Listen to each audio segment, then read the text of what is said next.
Black history. According to the public school system, Negroes were brought to America in 1619, forced to work as slaves on plantations, until one day this great white man named Abraham Lincoln came along and felt bad for the slaves and signed the Emancipation Proclamation in 1863, which freed the slaves. But there were still some bad whiteys in the southern states that passed Jim Crow laws for segregation. Afterwards, there came more whites that felt bad and then gave blacks civil rights in the 1960s, then allowed a black man to have the presidential office named Barack Obama. Now blacks are finally equal to whites. We can all get along. The end. Now, moving right along to our English lecture for the day. I don't think so.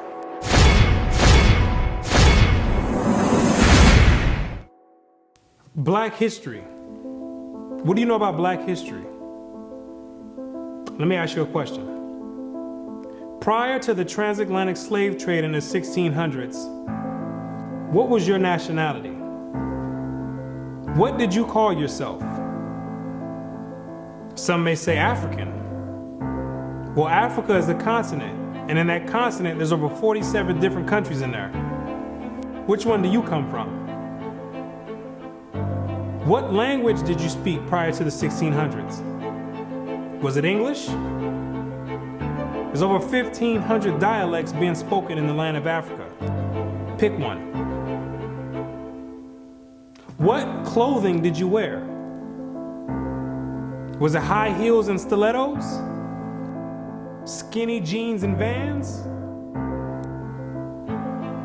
What food did you eat? Hamburgers and hot dogs? French fries and SpaghettiOs? What religion did you partake in? Who was your God? Was it Christianity and Cesare Borgia? Most of you have no idea about the answer to these questions. You have no recollection of any history prior to the transatlantic slave trade. Now, is that a coincidence or by random chance? I don't think so. Have you ever asked yourself, why is it that in the public school system that every time the subject of Black history is taught, it always begins in the 1600s and with slavery? Why is that? Doesn't that raise some antennas and spark inquiry? Why is it that the public school system is so committed to revolving Black history solely on the past 400 years? Why is that? Is it because there's a deficiency in historical data? Or maybe because there's no history at all prior to the 1600s? Maybe Black people just poofed out of thin air, sporadically, landed on slave ships, and they said, hey, we got a new species here, and start importing and exporting them all over the world. Maybe that's what happened. The question arises, what is the drawback on this history? Why does it keep being withheld? What's the big idea about it? Why is it being held hostage? That's the question. Why can't it be expounded on? 100 years prior to the 1600s? 300 years, 500 years, 1,000 years? Why is that information not being revealed? What's the big secret? What's the mysticism about it? What you're gonna come to realize is that your identity is the biggest kept secret on the planet Earth.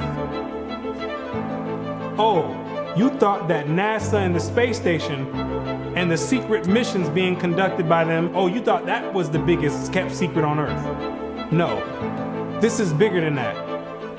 You thought that the government and the CIA and the FBI hiding information about UFOs and Planet X and Nibiru and aliens, you thought that was the biggest information and biggest kept secret. No, this is bigger than that. The elite Confederate has spent billions of dollars and constructed an innumerable amount of psychological stratagem to ensure that you never received and acquired this information that's about to be put out. You're about to receive pertinent information from some of the most reputable biblical scholars, historians, and archaeologists. And they all know something that you don't know. And that's your identity. Ham, the youngest son of Noah, born probably about 96 years before the flood, and one of 8 persons to live through the flood. He became the progenitor of the dark races, not the Negroes, but the Egyptians, Ethiopians, Libyans, and Canaanites. Wait, the churches and the pastors, which are set up by the government, all teach in unison a doctrine that all black people come from the seed of Ham. But once you open up scholastic sources, you'll find out that the biblical scholars say something totally different from what's taught in Orthodox Christianity. What do they mean by Ham is the father of the dark races but not the Negroes? The Negroes themselves are a dark race of people, so how can you say that Ham is the father of all these dark races and exclude the Negroes? What are the biblical scholars trying to convey? What the biblical scholars are saying is that you're not African. There's only 4 families according to the Bible that make up the native population of Africa, or the land of Ham. And the biblical scholars know that you don't descend from any one of those 4 families.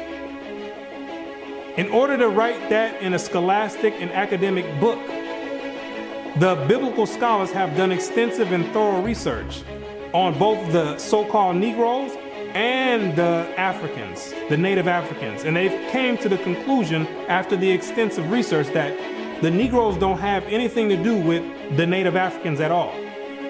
They're 2 totally separate people. In the 1840s, Morton collaborated with George R. Gliddon, an Egyptologist, who provided him with mummy heads and information about the racial significance of Egyptian tomb inscriptions. In Crania Aegyptiaca, published in 1844, Morton pointed out that both cranial and archaeological evidence showed that the Egyptians were not Negroes. In 1840, Dr. Morton was trying to find out the racial origin of the so-called Negroes that were in America in slavery. So he got together with the Egyptologists, which supplied him with the mummy heads, and what he did was conduct an extensive research on the cranial remains of the heads in Egypt, in contrast to the cranial remains of the heads in America. And what he found out is that the Negroes that were in slavery were not Africans. He found out that the skulls were 2 totally different types of skulls. The Negro's head was longer than the Egyptian head. The physical characteristics from the outside look similar, with the thick lips and the broad nose. But once you start delving into the real characteristics, he found out that there were 2 totally different people, as abolitionists and colonizationists had maintained, and that in fact, blacks had been relegated to the same servile position in ancient Egypt as in modern America. But what Dr. Morton did discover is that the Negroes that were serving slavery in America served the same position and servitude in ancient Egypt when they matched other skulls and other cranial remains in Egypt. They said these are exact matches. So what are the scholars saying? What you're going to find out is that they're saying that you are the biblical Israelites. Yes, you're the same exact people that served slavery in the land of Egypt. You're the same exact people that God sent Moses to go redeem under the hand of Pharaoh. You're the same exact people. And when you read the Bible, you'll find out that slavery is a central theme in the Bible. It's a reoccurring theme with the Israelites. The Israelites cannot run away and get away from serving slavery. It continues to happen over and over, all the way up until today. You came out of Egypt as slaves. came down into the land of Israel, no sooner as you got there, then you had the Assyrians come, capture the land of Israel, and take you and make you slaves. In the 9th year of Hoshea, the king of Assyria took Samaria and carried Israel away into Assyria. You came out of the land of Assyria, went back to the land of Israel. Then the Babylonians came, which are the modern day Ethiopians, the Cushites, came to the land of Israel and made you slaves. So all Israel were reckoned by genealogies. And behold, they were written in the book of the kings of Israel and Judah, who were carried away to Babylon for their transgression. You came out of the Babylonian captivity, went back to the land of Israel. Then the Persians came on down there, took the Israelites and made you slaves. For we were bondmen, yet our God hath not forsaken us in our bondage, but hath extended mercy unto us in the sight of the kings of Persia. You came back from the Persian Medo captivity, went back to the land of Israel, rebuilt the temple up. Then the Greeks came on down there, took you and made you slaves, to entreat them that they would take the yoke from them. For they saw that the kingdom of the Grecians did oppress Israel with servitude. After you came from the Greek captivity, you went back into the land of Israel, rebuilt the temple because the Greeks were sacrificing swine and pig on the altars. No sooner as you came back to the land of Israel, then the Romans came and had you during the time of Christ as slaves. It was so much slavery going on with the Israelites that Jeremiah himself had to ask, is Israel just put on earth just to be slaves? Is that your whole purpose? Just to be servitude to other nations? Is Israel a servant? Is he a homeborn slave? Why is he spoiled? So you might be asking yourself, if the so-called Negro is part of the 12 tribes of Israel, how in the world did you get to the west coast of Africa? And when ye shall see Jerusalem compassed with armies, then know that the desolation thereof is nigh. This is Christ right here speaking to the Israelites. He says, when you see Jerusalem compassed or surrounded by the Roman armies, then know that the desolation or the destruction of the land of Israel is getting ready to happen. The Romans getting ready to come in here and tear some stuff up. Then let them which are in Judea flee to the mountains, and let them which are in the midst of it depart out. And Christ says, when you see the Romans coming in, you better get ready to flee into the mountains. And what you're going to realize is that the mountains that he was talking about was the land of Africa. It was the same exact place that Mary and Joseph took Jesus when they were fleeing from Herod when he was trying to come find Jesus to kill him. They went right into Africa. And the Israelites went into Africa as well, fleeing from the Romans. In the year 65 BC, the Roman armies under General Pompey captured Jerusalem. In 70 AD, General Vespasian and his son Titus put an end to the Jewish state with great slaughter.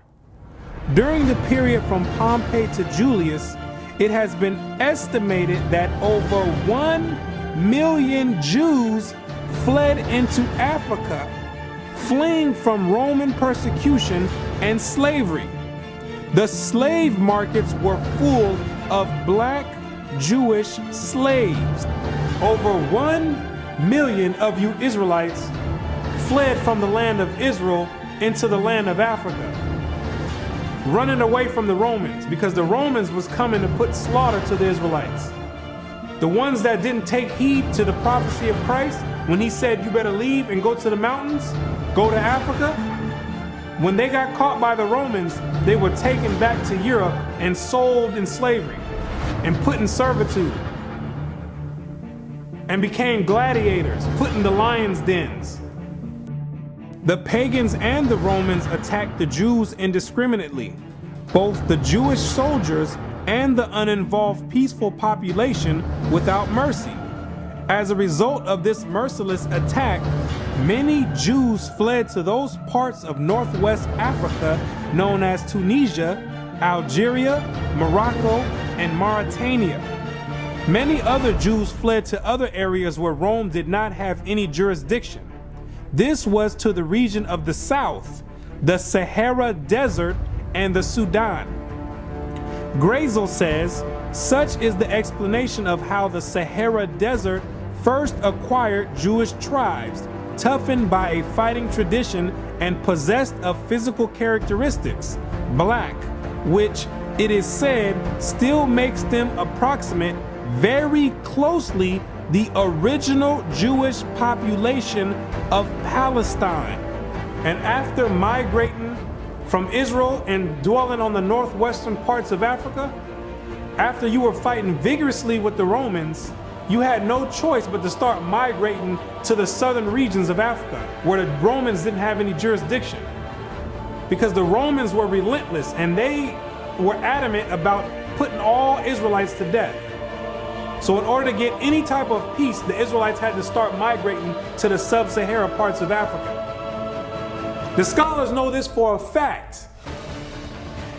The biblical scholars know this for a fact.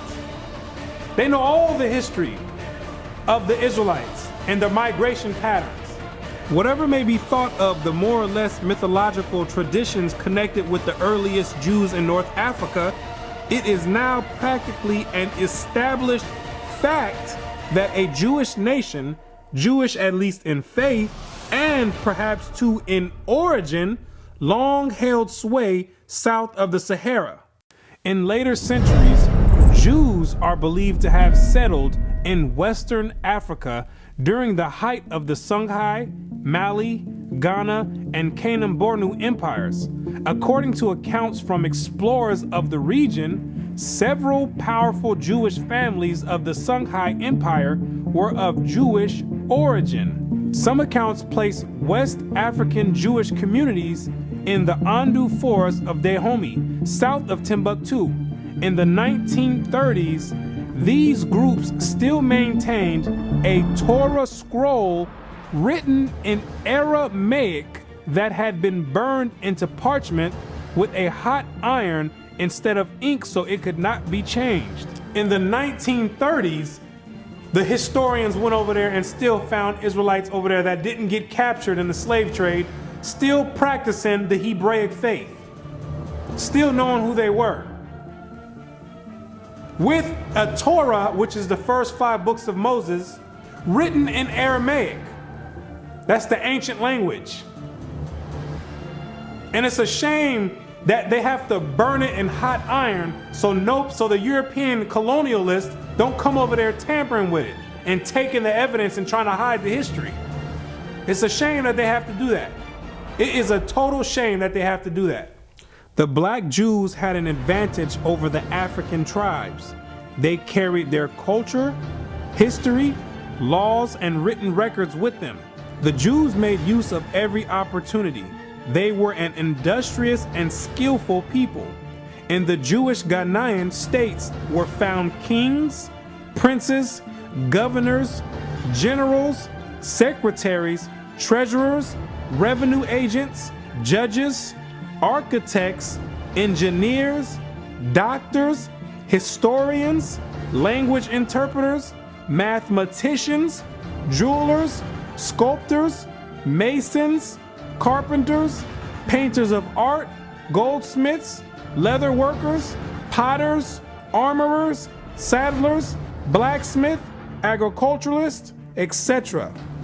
Who told you that you was a bunch of Negroes running around on the west coast of Africa, butt naked, swinging from vines? Who told you that lie?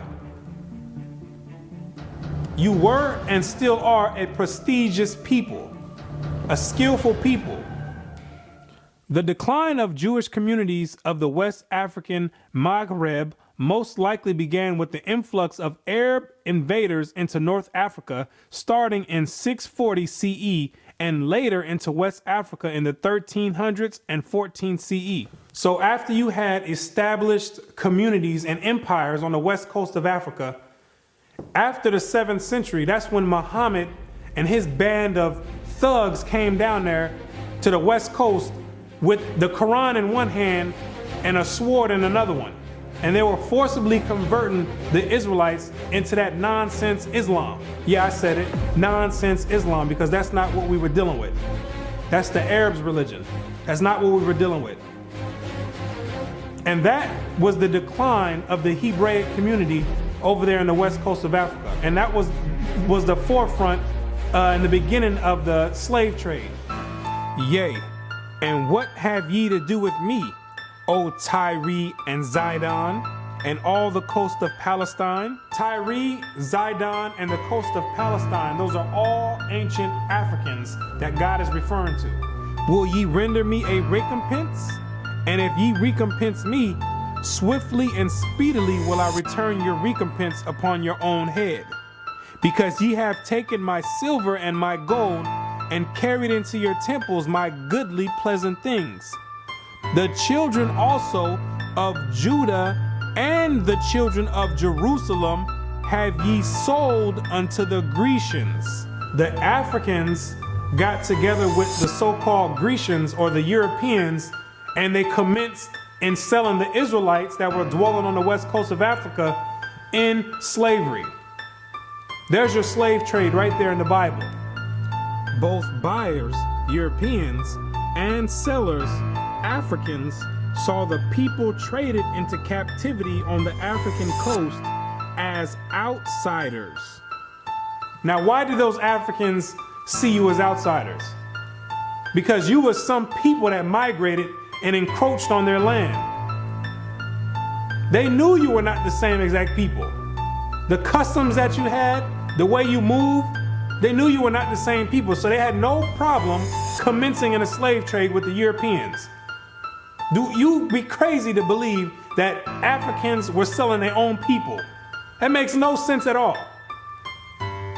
When the Europeans put that in the textbooks, they're using technicalities, saying Africans sold other Africans. When they're using technicalities, what they mean to say is native Africans were selling Israelites that were living in Africa. It'd be no different if somebody wrote history of 500 years from now and say there was a slave trade that happened here in America. Say black people got together and start selling white people to the Chinese. If somebody with the same mindset that the Europeans have wrote history 500 years from now, they would say Americans were selling other Americans to the Chinese. When it's two totally different nation of people living in America. You can't just say Americans sold other Americans. Two totally different people. It's the same exact scenario on the west coast of Africa. There are both oral and written explanations that trace the origin of the Igbo. And the most tantalizing is an association of the Igbo to the Hebrew race. This assumption is based on the fact that Igbo culture has many similar traditional customs like that of the Jews. Similar customs are observed in marriage negotiations, childbirth and circumcision, restitution, attitude to totem animals and taboos, as well as hospitality to others, especially to strangers, etc. The Igbo are therefore said to be the split and lost group or tribe of Israel that refused to wander further northeast with Moses, but preferred going down southward. The Igbo people have many Jewish traditions. Naomi Katz, the current Israeli ambassador in Nigeria, and others point to their possible ancient Israelite origins. See, the scholars, they've done their research on the Igbo tribe, extensive research. And they've compared the traditions of the Igbo tribe and they've matched them up to the biblical traditions of the Israelites. And they said, whoa, these are strikingly similar. The only way that these people could be practicing the Hebraic faith this close is if they were the biblical Israelites themselves. So you may ask yourself, what is the significance of the Igbo tribe to the so-called Negro in the Americas?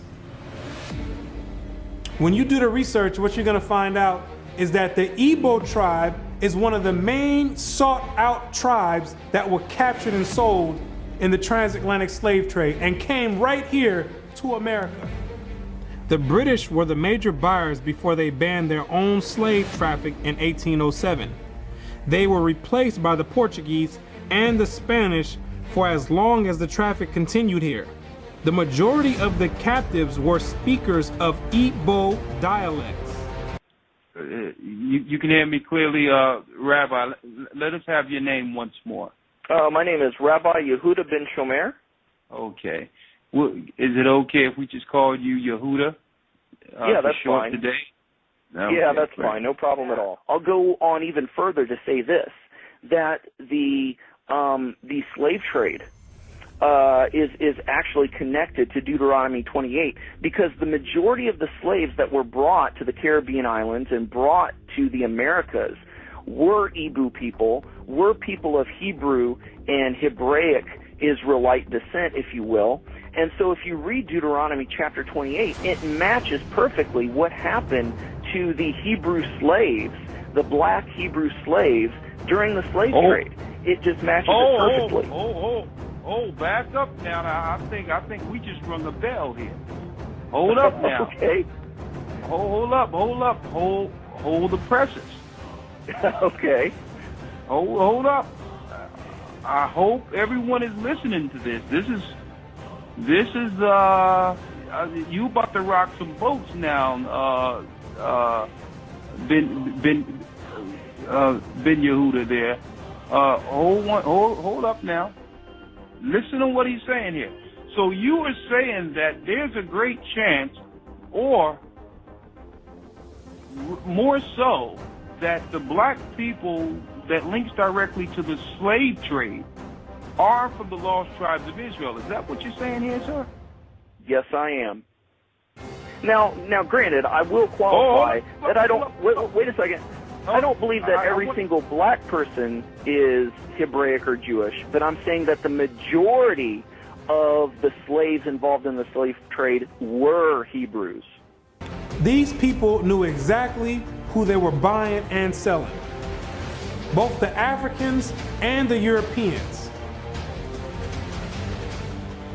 The Europeans, which are the Romans went after 70 AD, they went conquering, and they done hid themselves under different nationalities after they done conquered the native people that were in those lands in Europe. Hid themselves under the French, under the British, under the Portuguese. They're the same exact Romans. And all they're doing is continuing the agenda that was put in place in 70 AD. When they came down there looking for the Israelites. It's the same exact agenda.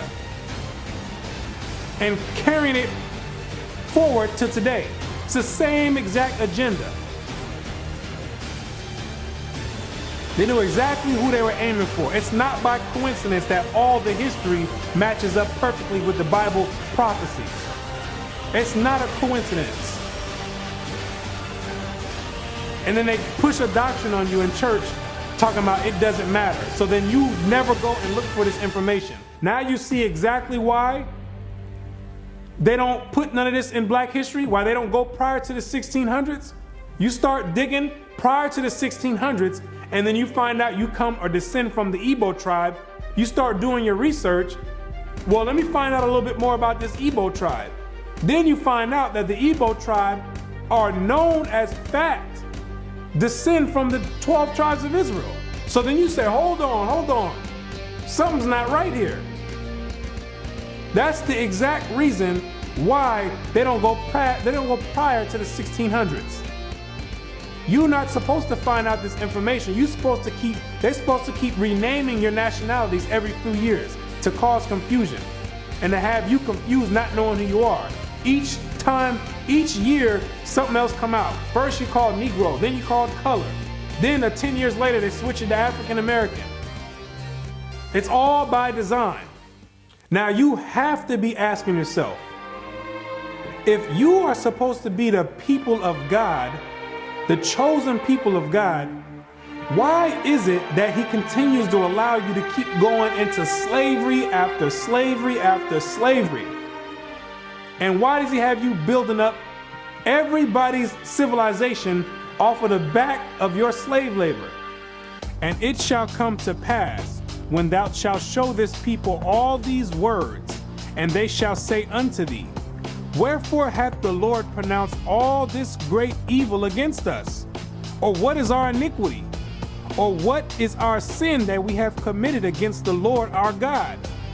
Then thou shalt say unto them, because your fathers have forsaken me, saith the Lord, and have walked after other gods, and have served them, and have worshipped them, and have forsaken me, and have not kept my law. What you're gonna realize is that when Moses brought you out of the land of Egypt and you entered into the wilderness, you entered into a covenant with the Most High God, the creator of everything you see in heaven and in earth. You entered in a blood in and blood out agreement with the creator. And he kept his end of the bargain, but you never kept yours. And he took the book of the covenant and read in the audience of the people. And they said, all that the Lord hath said, we will do, and be obedient. And Moses took the blood and sprinkled it on the people and said, behold, the blood of the covenant, which the Lord hath made with you concerning all these words. Once Moses sprinkled the blood on you, there was no way out of it. You entered into the covenant. And it shall come to pass, if thou shalt hearken diligently unto the voice of the Lord thy God, to observe and to do all his commandments, which I command thee this day, that the Lord thy God will set thee on high above all nations on the earth. And all these blessings shall come on thee and overtake thee, if thou shalt hearken unto the voice of the Lord thy God. You see, if you kept your end of the bargain, the deal was the Most High was going to set you above all nations on the planet Earth. You know, the same spot that the Europeans have today, that was supposed to be your spot if you kept his laws, statutes, and commandments. But, that means there's a stipulation. There's two sides of the bargain. It shall come to pass, if thou wilt not hearken unto the voice of the Lord thy God, to observe to do all his commandments and his statutes which I command thee this day, that all these curses shall come upon thee and overtake thee. Thy sons and thy daughters shall be given unto another people, and thine eyes shall look and fail with longing for them all the day long, and there shall be no might in thine hand. Thou shalt beget sons and daughters, but thou shalt not enjoy them, for they shall go into captivity. The stranger that is within thee shall get up above thee very high, and thou shalt come down very low. Moreover, all these curses shall come upon thee, and shall pursue thee, and overtake thee, till thou be destroyed, because thou hearkenest not unto the voice of the Lord thy God, to keep his commandments and his statutes which he commanded thee. And they shall be upon thee for a sign and for a wonder, and upon thy seed forever, because thou servest not the Lord thy God with joyfulness and with gladness of heart for the abundance of all things.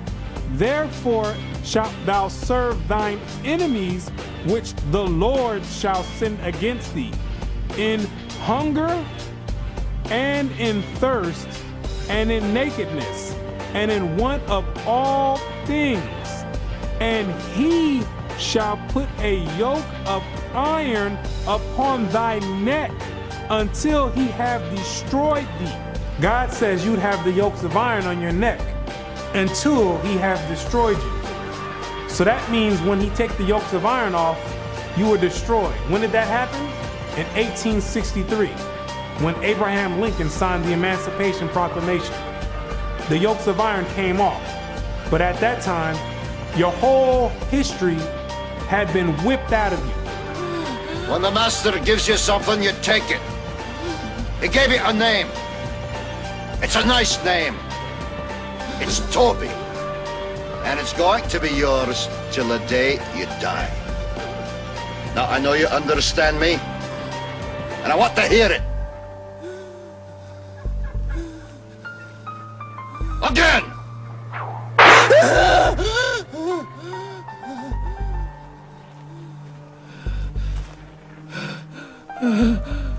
I want to hear you say your name. Your name is Toby. What's your name? Gunther.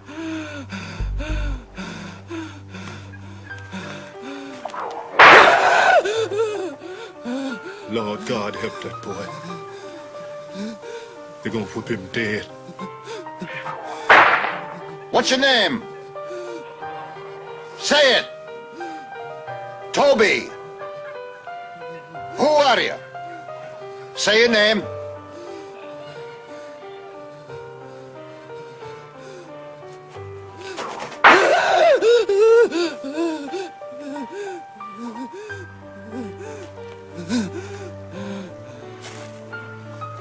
What's your name?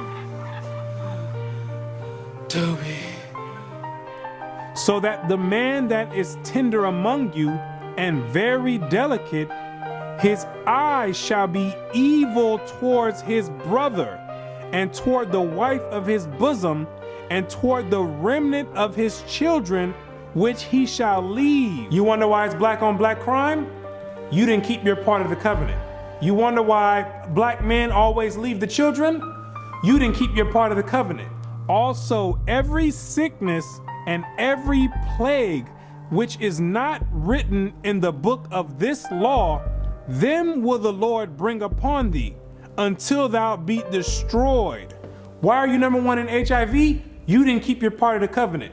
Why are you number one in hypertension and high blood pressure? You didn't keep your part of the covenant. Why are you number one in high cholesterol? You didn't keep your part of the covenant. Why are you number one in diabetes? You didn't keep your part of the covenant. Why are you number one in all negative effects across the board? You didn't keep your part of the covenant. And the Lord shall scatter thee among all people from one end of the earth even unto the other. And there thou shalt serve other gods, which neither thou nor thy fathers have known, even wood and stone. And among these nations shalt thou find no ease, neither shall the sole of thy foot have rest. But the Lord shall give thee there a trembling heart, and failing of eyes, and sorrow of mind.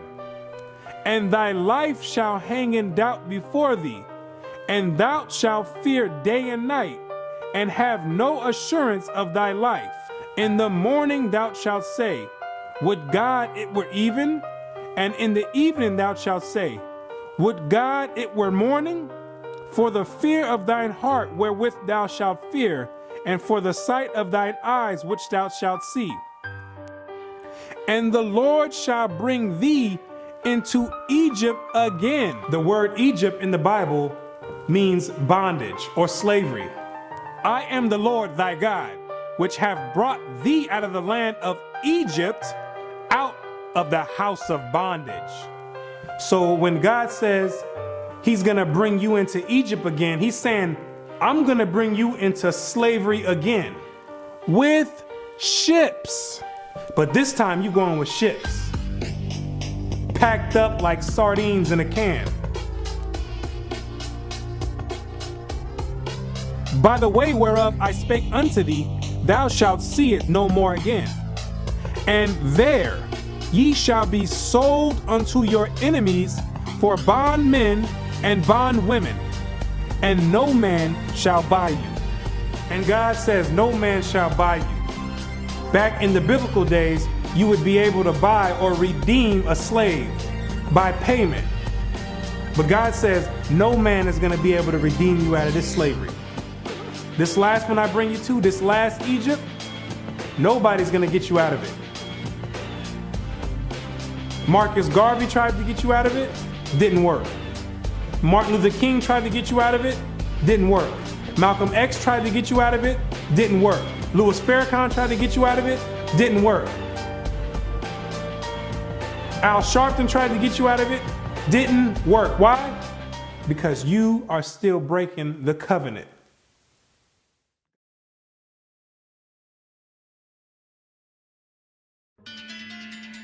If you're the real Israelites, who are these people over there in the land of Israel claiming to be you? Those are Romans, Europeans.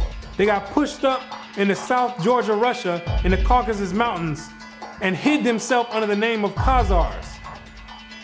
Between the 8th and 9th century, the Khazarian Empire under King Bulan adopted the traditions of the Israelites and mixed it with paganism and called it Judaism. Yes, we know your history too. Then after the Holocaust, which was politically motivated, the elite used that as a pretext to invade the land of Israel and took those Khazarian converts and placed them in that land in 1948. In May of 1948, a new Jewish state, Israel, was born in a bath of blood. Jewish troops routed Arab forces from the city of Haifa in the first of a series of battles that were to reverberate through the years.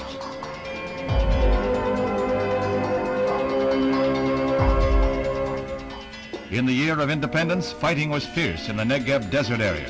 Here, Israeli troops routed the Arabs and took hundreds of prisoners. Meanwhile, on May 14th, 1948, the new government headed by David Ben-Gurion is installed in Tel Aviv. Thus, for the first time since the Roman legion destroyed Jerusalem in the year 70 AD, the Jewish people have a nation of their own. United Nations teams accompany Israeli soldiers under the white flag to retrieve the bodies of soldiers killed in the continuing strife with Arab troops. The UN was able to effect some uneasy pacts calling for a truce, but skirmishes continued to break out. Dr. Chaim Weizmann joined Premier Ben-Gurion in the government. The Jewish patriot became president as Israel went before the United Nations to seek a place in that world body. The Middle Eastern Arabic nations were in violent opposition, and when Israel was voted a membership, they walked out in a body. For the rest of the day, their seats remained empty, but they returned the next morning to no further incident. Thus, history was made as the Jewish state of Israel was born. Conceived in strife and weaned on violence, Israel has flourished to become a constructive voice in world affairs. Her flag became a symbol of hope. To destabilize the Middle East. Prior to that, those people never lived in the land of Israel. Prior to 1948, those people never stepped foot in the land of Israel. Those are Europeans hiding themselves, European Romans hiding themselves under Jewish. That's what they keep doing each time. They keep going different places and taking on different nationalities. They're the same exact people. These are the same exact people that funded your transatlantic slave trade. Yes, the same Jewish man, the same Romans. These are the same people that's responsible for your 400-year short span Black history curriculum. These are the same exact people that control the media outlets and push rap music on the whole Black community and support it and push it on the forefront. The same exact people. They control all the media. These are the same exact people that are responsible for your Christian churches in all the neighborhoods in the Black community.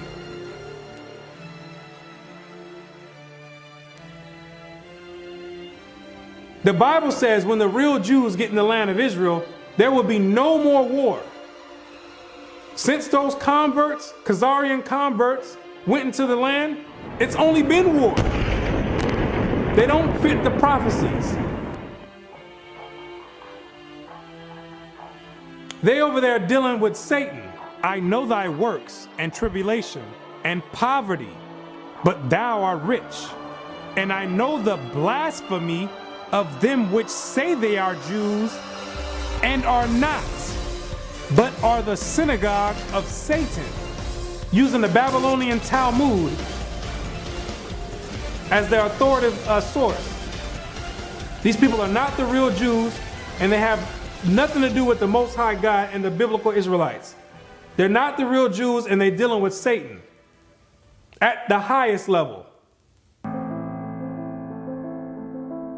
What are these nations trying to accomplish by suppressing all this information? What you're going to realize is that there's a group of nations that are confederate together that have been trying to get rid of the Israelites from way back when so they can offset the Bible prophecies. Keep not thou silence, O God, hold not thy peace, and be not still, O God, for lo, thine enemies make a tumult, and they that hate thee have lifted up the head. They have taken crafty counsel against thy people, and consulted against thy hidden ones. They have said, come, and let us cut them off from being a nation, that the name of Israel may be no more in remembrance.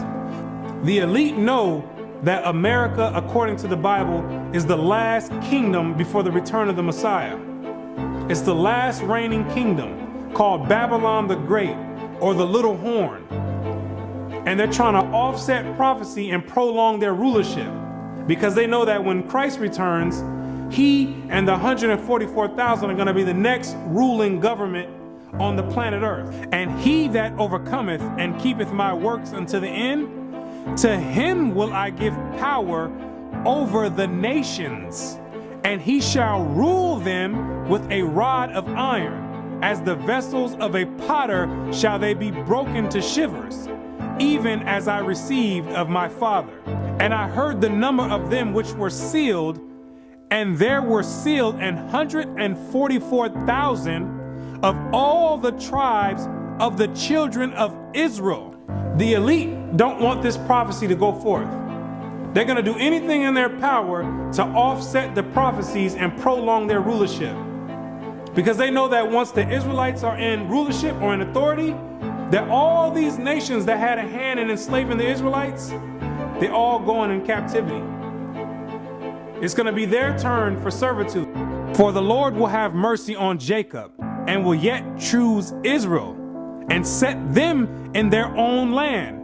And the strangers shall be joined with them, and they shall cleave to the house of Jacob. And the people shall take them and bring them to their place. And the house of Israel shall possess them in the land of the Lord for servants and handmaids. And they shall take them captives, whose captives they were, and they shall rule over their oppressors. Therefore, all they that devour thee shall be devoured, and all thine adversaries, every one of them, shall go into captivity. And they that spoil thee shall be a spoil, and all that prey upon thee will I give for a prey. He that leadeth into captivity shall go into captivity. He that killeth with the sword must be killed with the sword. Here is the patience and the faith of the saints.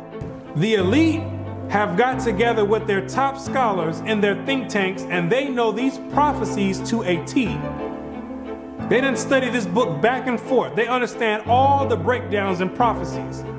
So in order to prevent these things, they have to suppress history and rewrite history and flood the media outlets with all types of futile material like rap music, Atlanta Housewives, and other reality TV nonsense to keep your mind occupied on entertainment and diverted from anything with any significance.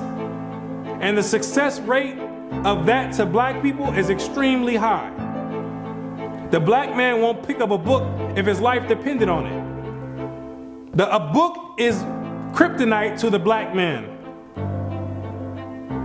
It's like spraying Raid on a roach. They say if you want to hide anything from a black man, you put it in a book. But despite these efforts of trying to offset prophecy, there's Israelites waking up all over the world by the thousands, coming up out of sleep and getting rid of these Gentile gods and coming back to the Most High God, the creator of heaven and earth, and keeping their end of the bargain. For the children of Israel shall abide many days without a king, and without a prince, and without a sacrifice, and without an image, and without an ephod, and without a teraphim. Afterward shall the children of Israel return and seek the Lord their God and David their king, and shall fear the Lord and his goodness in the latter days. The kingdom of heaven rulership, the governing body, is being set up right now in the midst of everyone, and nobody even knows it. While America is on an economic decline, God is raising up the ruling government of the kingdom of heaven. He says, even though the children of Israel are as the sand of the sea, only a small remnant are going to be saved from his wrath. Isaiah also crieth concerning Israel, though the number of the children of Israel be as the sand of the sea, a remnant shall be saved. Because the majority of you Israelites are going to be too caught up and bugged out of your mind and caught up in the world and caught up in Christianity to even give the Creator a thought and even to consider to go back and keep your part of the covenant. But God says He's not sending you in slavery no more. He says if you didn't learn this time from all the captivities you've been under, if you didn't learn from getting your backs whipped, if you didn't learn from being hanged, if you didn't learn from having your sons and daughters sold, He says, I'm not bringing you into captivity no more after America. This is the last captivity. He has another plan for you. You got another punishment coming. It's called the lake of fire. But the fearful and unbelieving and the abominable and murderers and whoremongers and sorcerers and idolaters and all liars shall have their part in the lake which burneth with fire and brimstone, which is the second death. And you're going to be there for a very long time. But to those that have an ear and come back and return to the Heavenly Father, He's going to make a new covenant with you. For finding fault with them, He saith, Behold, the days come, saith the Lord, when I will make a new covenant with the house of Israel and with the house of Judah. The Bible says that the new covenant is with the Israelites, not all nations. He made the first covenant with you, and He's making the next covenant with you as well. Not according to the covenant that I made with their fathers in the day when I took them by the hand to lead them out of the land of Egypt, because they continued not in my covenant, and I regarded them not, saith the Lord. For this is the covenant that I will make with the house of Israel after those days. What does it mean after those days? It's talking about when you get into the wilderness. Yes, you have to go to the wilderness again. The same way when you came out of Egypt and you went into the wilderness and made the first covenant, is the same exact way when you come out of America, which is the modern Egypt, you're going to have to go into the wilderness again. And I will bring you out from the people and will gather you out of the countries wherein you are scattered, with a mighty hand and with a stretched out arm and with fury poured out. And I will bring you into the wilderness of the people, and there will I plead with you face to face, like as I pleaded with your fathers in the wilderness of the land of Egypt. So will I plead with you, saith the Lord God. And I will cause you to pass under the rod, and I will bring you into the bond of the covenant. The covenant is going to be made after Christ returns. That's the new covenant. Then there's a new covenant now. You're still under the same exact covenant you made when you came out of Egypt. That's a binding covenant right now. I will put my laws in their mind and write them in their hearts. And I will be to them a God, and they shall be to me a people. And God says he's going to put his laws in your mind. Yes, those same laws that your Christian church teaches are done away with. Those are the laws that are going to govern the kingdom of heaven. The same way America has their laws that govern America. The laws written in the Bible in the first 5 books of Moses, those are the laws that's going to govern the kingdom of heaven. Those are the same exact laws that you promised and made a pact with the Most High saying that you would keep, and you refuse to keep to this day. That this is a rebellious people, lying children, children that will not hear the law of the Lord, which say unto the seers, see not, and to the prophets, prophesy not unto us right things, speak unto us smooth things, prophesy deceits.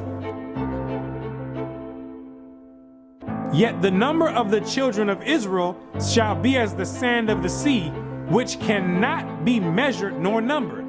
And it shall come to pass that in the place where it was said unto them, ye are not my people, there it shall be said unto them, ye are the sons of the living God. In these same exact places where you were scattered for a reproach and called by different names like African American, Negro, and colored people, and where you were told in church that you were a Gentile, in these same exact places, it's now being told to you that you're actually the children of Israel. Prophecy is being fulfilled right now. It's up to you now to make a choice. Either you're going to come back and keep your end of the bargain, or you're going to still stay out in the world. And if you stay out in the world, the only thing you can look forward to is weeping and gnashing of teeth.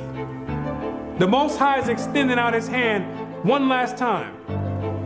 It's either you're going to repent and come back, or you're going to die in your sins. You can hang on to whatever you want. You still want to worship the Gentiles' gods? You go for it. The Gentiles can teach that the law's done away with.